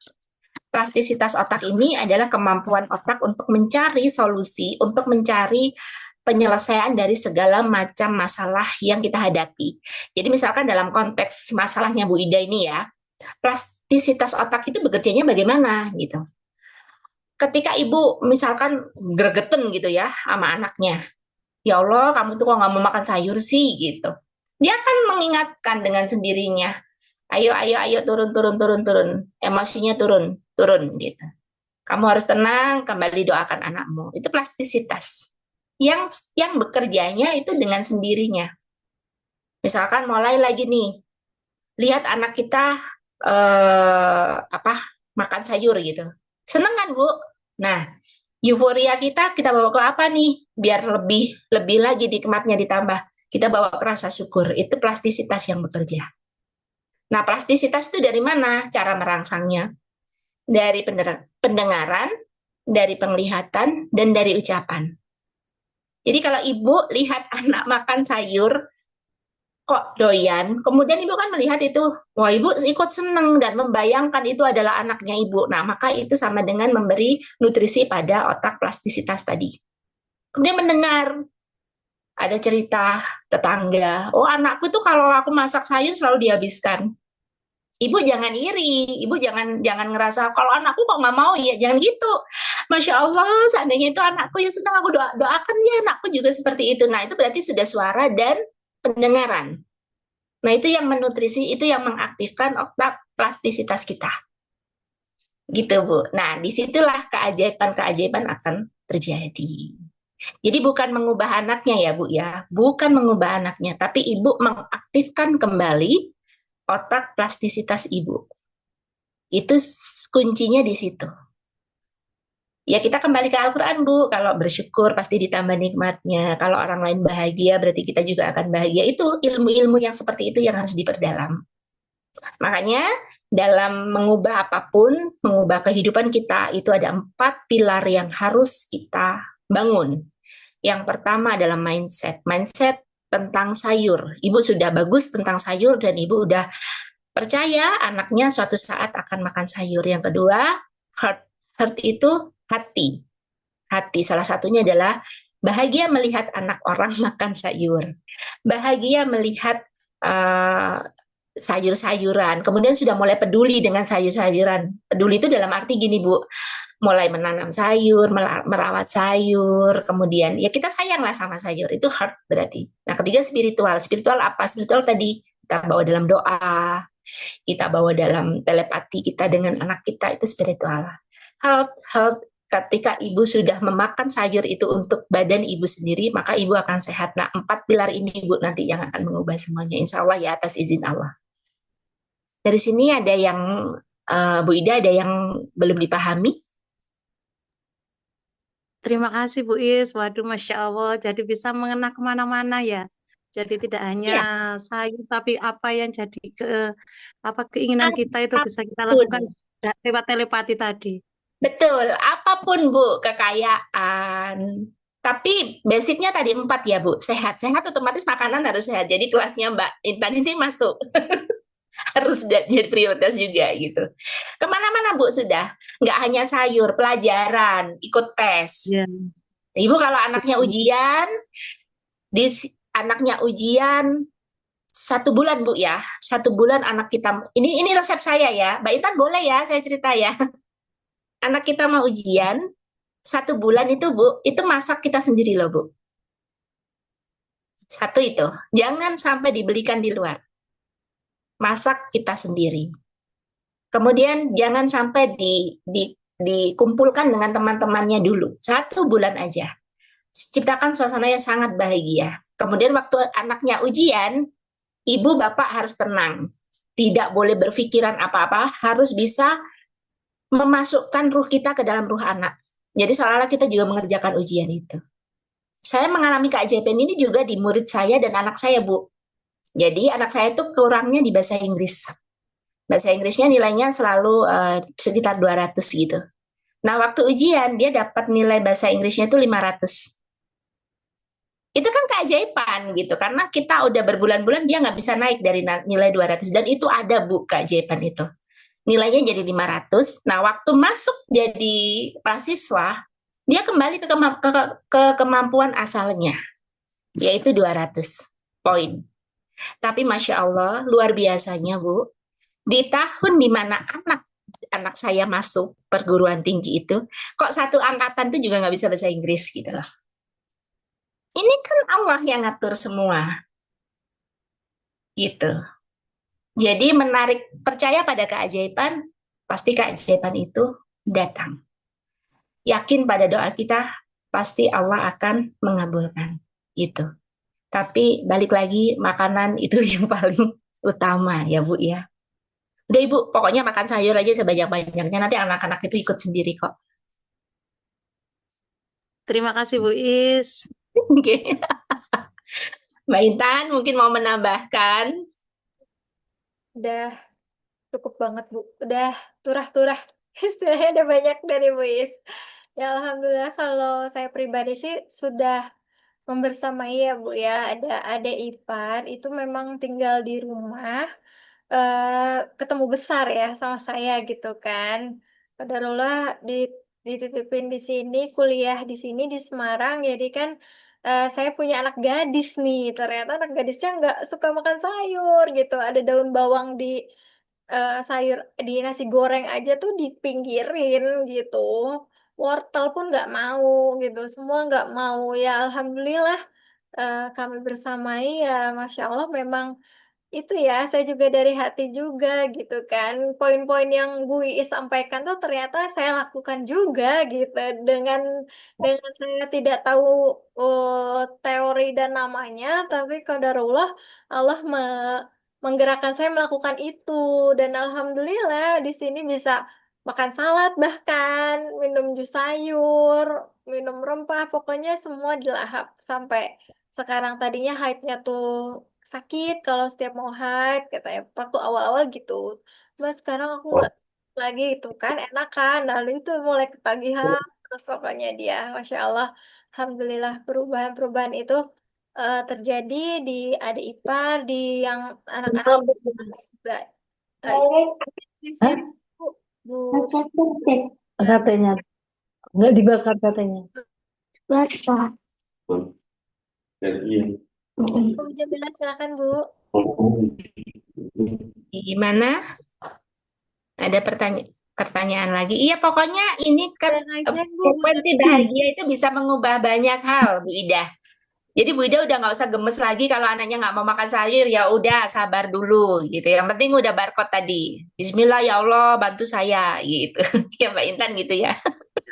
Bu Rahmatul Jamilah ini Bu Raisen Bu, monggo Bu. Oh iya. Ini mau yang di chat dulu apa yang Bu Jamil? Oh iya. Halo. Bu Jamil. Halo, iya Bu Jamil. Eh, Selamat malam. Assalamualaikum Mbak Iis. Salam kangen Mbak Intan. Maaf Mbak Intan ya. Ini tadi sebenarnya saya pahamnya itu ini untuk ibu-ibu muda yang punya anak-anak kecil gitu ya. Tadi Mbak Iis chat saya gitu. Coba Bu Jamil barangkali ini bermanfaat gitu. Saya langsung ingat anak saya. Anak saya anak saya kan sudah berkeluarga. Itu sama wis satu keluarga. Sekarang anaknya juga ikut di sini. Biar dengar juga ini. Jadi itu suami istri terus sekarang sudah punya anak dua. Nah, ini yang anak yang pertama itu ikut wis ikut ayahnya sama mamanya. Pokoknya nggak ada yang suka sayur, maunya itu makanan yang instan-instan itu. Wis pokoknya yang cepat saji gitu. Jadi ketika tadi Mbak Isme ini menawarkan ini langsung, ayo langsung saya share di grup keluarga. Saya mau dia ikut, dia dengar dan ini Insya Allah saya yakini sebagai salah satu tadi yang disampaikan Mbak Iis bahwa Insya Allah hidayah itu datangnya dari manapun, dari arah manapun. Yang jelas memang saya sudah prihatin itu sudah lama sekali. Sudah sering saya tegur itu. Aduh, Bita kok makanannya seperti itu. Jadi yang instan-instan itulah isinya kulkas itu ya itu semua.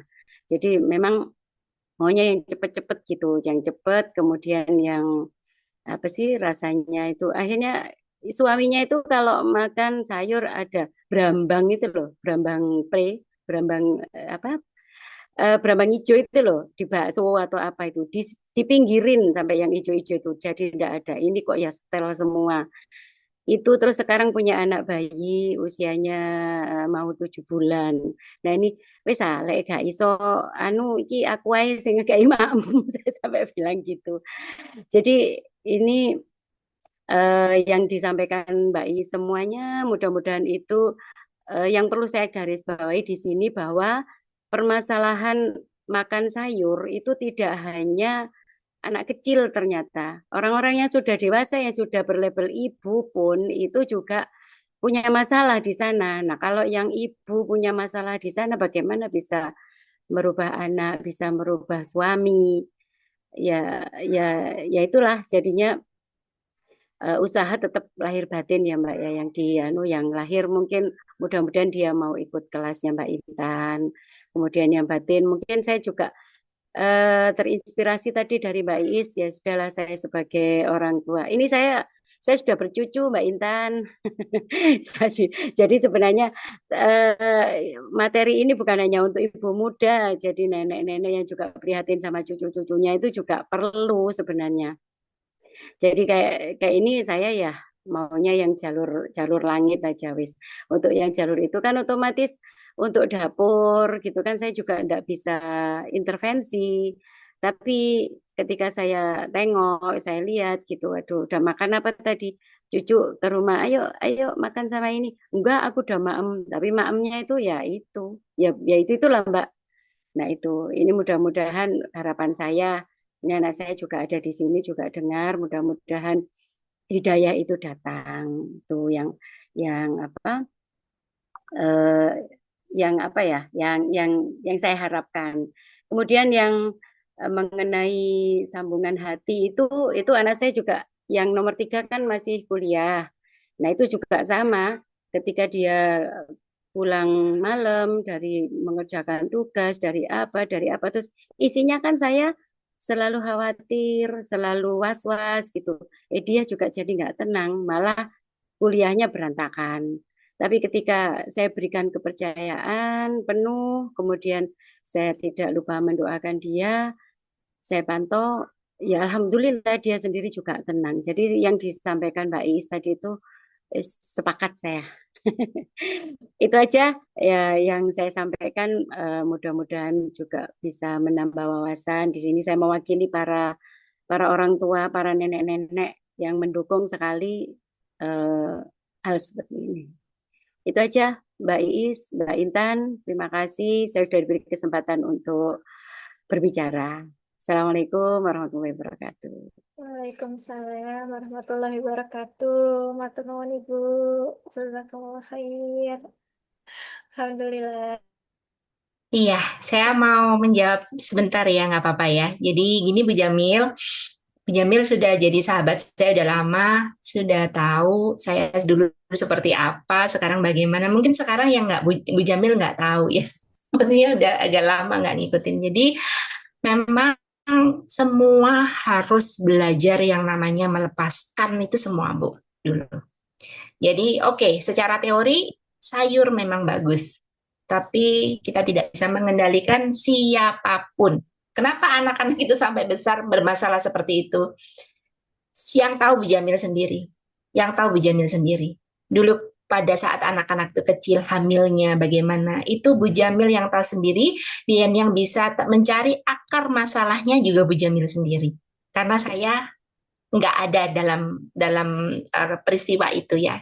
Jadi mulai dari hamilnya Bu Jamil dulu mungkin sulit makan, itu kan yang tahu Bu Jamil.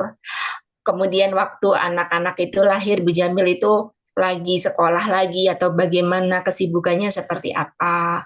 Waktu anak-anak itu tumbuh, Bu Jamil sedang mengalami kondisi atau mengalami istilahnya ujian apa dengan suaminya, kan saya tidak tahu Bu. Yang tahu itu Bu Jamil sendiri. Ada Bu namanya teknik Sedona metode ya. Mungkin Mbak Intan pernah dengar itu Sedona.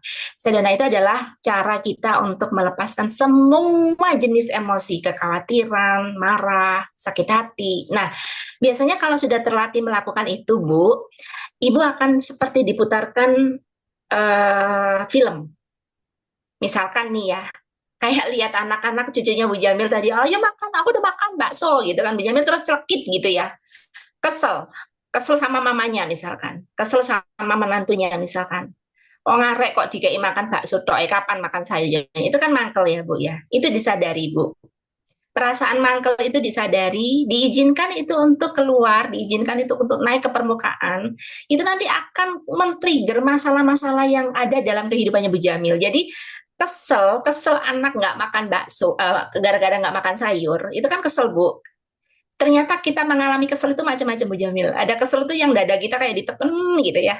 Ada yang kayak ketusuk, kayak jantung kita ketusuk. Ada yang kepala kita kayak panas. Nah, ternyata jenis-jenis emosi ini, model yang muncul ini, itu adalah endapan dari peristiwa masa lalu yang masing-masing peristiwanya beda, Bu.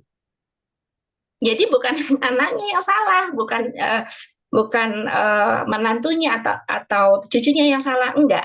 Pada saat ibu kesel seperti itu nanti akan muncul.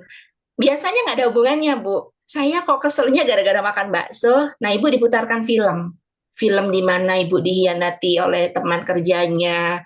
Film di mana ibu tiba-tiba merasa sangat bersalah pada ibunya sendiri sama bapaknya. Nah, setelah itu dikeluarkan, nggak tahu ya, Bu ya. Itu keajaiban itu biasanya terjadi. Dan jangan kaget, Bu, ketika ada keinginan, kemudian akan terwujudnya sebuah keinginan tadi, itu biasanya kita akan ditemukan dengan macam-macam masalah. Misalkan nih ya, teman-teman semua di sini lagi bermasalah tentang makanannya anak, gitu kan. Kemudian setelah ketemu saya, Mama Intan, terjadilah program baru, gitu kan. Program pelepasan, program percaya bahwa anak kita nanti pasti akan makan sayur. Nah, jalannya untuk anak ini makan sayur nanti macam-macam. Ada yang tiba-tiba dikasih biduren, misalkan. Ada yang tiba-tiba dikasih, loh kok mainnya nggak berhenti-berhenti, misalkan kayak gitu. Itu harus siap ya, Bu, ya. Jadi terwujudnya keinginan, terwujudnya sesuatu yang menjadi harapan kita, itu terkadang harus dibersihkan dulu dengan cara-cara yang nggak enak. Tujuannya cuma satu, ngajak ikhlas. Kalau sudah ikhlas nanti datang sendiri, berubah sendiri Bu anak-anak itu nanti. Bener ini sudah saya alami gitu. Jadi Bu Jamil tenang aja, sekarang pakai manajemen biarin. Mau makan sayur, mau enggak, biarin. Tapi Bu Jamil malam ini saya yakin udah ngebarcode ke semesta. Udah ngebarcode ke Allah. Allah, saya mau anak-anak saya sehat. Saya mau keluarga saya semua sehat. Udah Bu, nanti Allah yang atur. Karena apa? Karena malam ini 11 orang, 12 orang yang ada dalam ruangan ini sudah terikat dalam satu doa. Doa saling menguatkan dalam hal makan sayur. Itu sudah bekerja nanti. Jadi tenang aja. Anak-anak Bu Jamil sekarang dengerin, biarin. Habis rek, kamu mau nurut ya wes, nggak mau nurut ya udah. Jadi nanti kalau tiba-tiba ya tadi Bu, tiba-tiba biduran, tiba-tiba apa, positive thinking aja. Tiba-tiba nanti ada apa yang mengharuskan mereka makan sayur, ya udah itu jalannya seperti itu. Jadi nggak usah terlalu dipikirin. Tadi ya otak plastisitas kita akan bekerja dengan sendirinya. Itu. Saya jawab sekalian yang di ini ya Mbak Intan ya, yang di chat ya, yang bagaimana anak ketika di tempat kuliah atau di pondok. Nah, ini juga sama dengan Bu Jamil tadi. Ketika Bu Jamil tenang, anaknya juga tenang gitu ya. Ketika Bu Jamil mencemaskan, maka anaknya malah nggak selesai tugasnya, ada aja gitu. Nah, ini teori baru. Saya nggak tahu Mbak Intan sudah pernah baca, mengalami atau enggak. Ada namanya teori belief system. Belief system itu adalah transfer genetika. Jadi kepercayaan seorang ibu itu dengan sendirinya akan terserap pada anak. Saya juga sudah melakukan riset ini ya, kepada anak-anak yang mengalami bullying di sekolah. Karena memang dari 37 siswa saya tadi adalah korban bullying. Itu pasti ibunya mengkhawatirkan anaknya dibully dari rumah. Jadi pertanyaan dari Ibu Umu Aulia ya, kalau anak di pondok bagaimana usia SMP, effort kita supaya anak-anak terjaga fitrahnya bagaimana? Tenang. Ya Bu, tenang.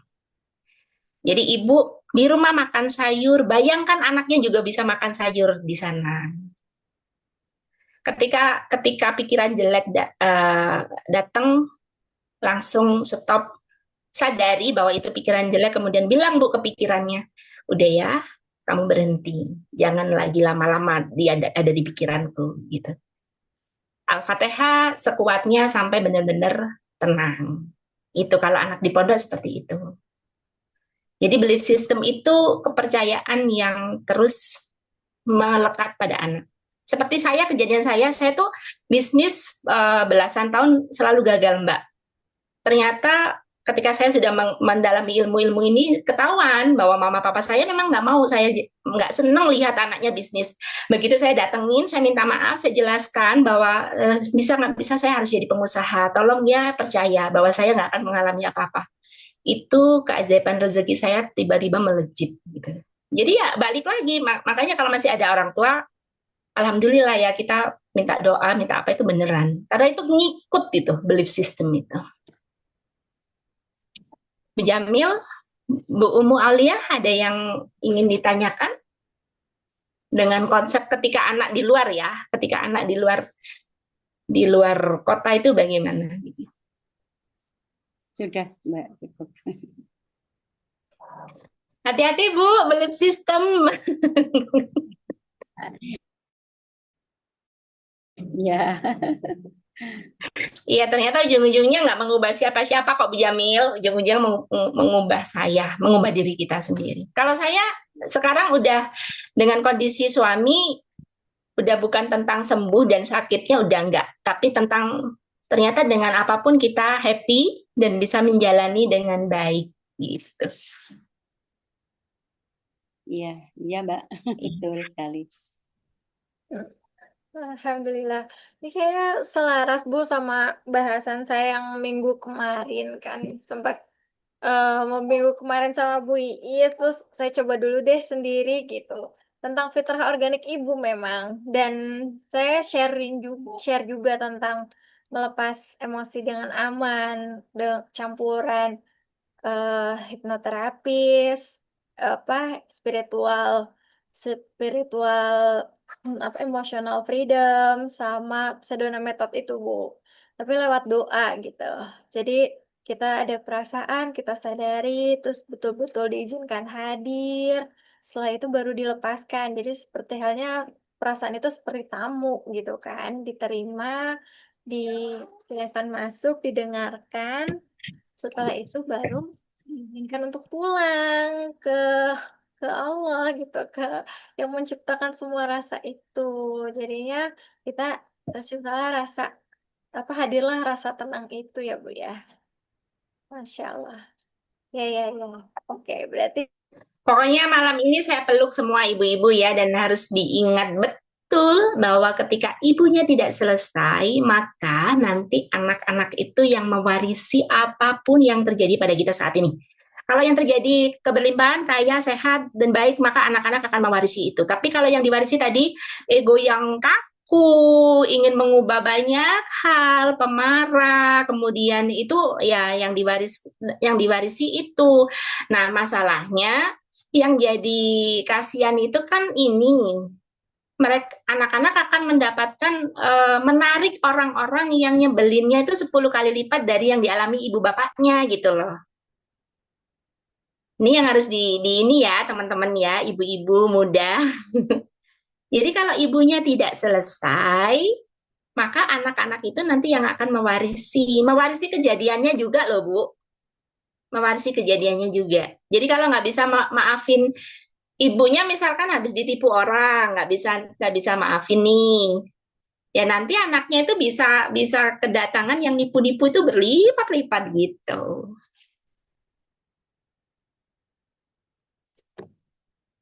Tapi semua bisa dimulai dari makanan lah kalau menurut saya, meskipun air ya. Air di galon itu Bu, kalau habis dibuka didoain, dah mintanya apa kita dari situ. ya. Ini nggak cuma anak aja ya. Tadi saya teringat Mbak Intan bilang, udah suami ya. Suami pun akan berubah nanti, tenang aja. Jangankan suami Bu, tua, ipar, tetangga semua bisa berubah kalau kita fokus Iya, betul. diri kita sendiri, perubahan diri, insya Allah semua mengikuti perubahannya. Insya Allah. Oke deh Bu, udah malam banget nih, udah jam 9. Ya, udah, udah over ya. Banyak. Ya, seru banget. Ini kalau misalnya dilanjut kayaknya mau sampai tengah malam juga aman nih. Bakal terus-terus melek nih ya, seseru ini ya. Masya Allah. Terima kasih ya Bu Is ya atas Ya, ya. ya, dan teman-teman semua sudah stay terus sampai akhir. Jazakumullah khair. Mudah-mudahan apa yang disampaikan menjadi ilmu yang bermanfaat, jadi amal jariah juga untuk Bu Iis dan keluarga, Ya. menjadi taman-taman bibit-bibit kebaikan yang bisa dipanen setiap saat oleh Ibu Iis dan keluarga. Teman-teman juga terima kasih waktunya ya. Mudah-mudahan kebaikan kita malam ini Allah tambah lagi kebaikannya dari jalan mana aja insya Allah ya kata Bu Iis, dari jalan mana aja pasti Allah kasih jalan, ada aja kejutan-kejutannya memang. Tapi saya selalu menganalogikan setiap kita punya keinginan itu seperti halnya kita mau lahiran, Bu. Jadi setiap ada kontraksi datang yang membuat kita nggak nyaman, gimana caranya kita malah bersyukur, Alhamdulillah kontraksi datang, gelombang cinta itu datang gitu ya. Alhamdulillah gelombang cinta ini datang. Saya saat ternyata kok makan sehat, malah biduran tadi ya kata Bu Is. Ternyata oh ya Alhamdulillah gelombang cinta ini datang. Akhirnya bikin sadar kayak gitu-gitu kan. Akhirnya selalu setiap ujian atau apapun yang terjadi kita bersyukur. Alhamdulillahnya tuh dari situ oh Alhamdulillah kita mau terlahir kembali. Sepertinya pokoknya seperti mau melahirkan lah gimana caranya. Apapun yang membuat kita nyaman, yang terpancar adalah rasa syukur. Mudah-mudahan saya juga terus belajar untuk mencapai di titik itu, untuk konsisten melakukan itu ya Bu Is ya. Kita sama-sama semuanya. Oke deh, sebelum tambah panjang nih, makasih banyak. Mohon maaf atas segala kehilafan dan kekurangan ya teman-teman ya. Segala kekurangan adalah dari diri saya sendiri dan semua kelebihan, kebaikan semuanya datangnya dari Allah. Jazakumullah khair. Wassalamualaikum warahmatullahi wabarakatuh. Waalaikumsalam.